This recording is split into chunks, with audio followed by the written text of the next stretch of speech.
All right, still day number 3. We're going to try a 4th flight since we got home early and the sun's still out. Got a nice obstacle course set up behind us, so we'll give it a whirl and see what time we get on this time. So the nice thing with this battery pack is this does fit nicely inside the drone. It will actually fit inside the plastic case.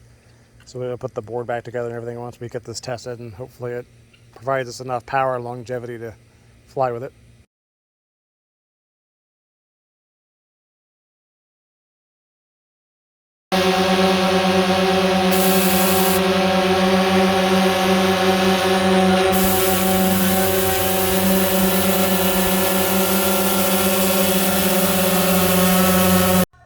All right, so day 3, test 4, I think it was.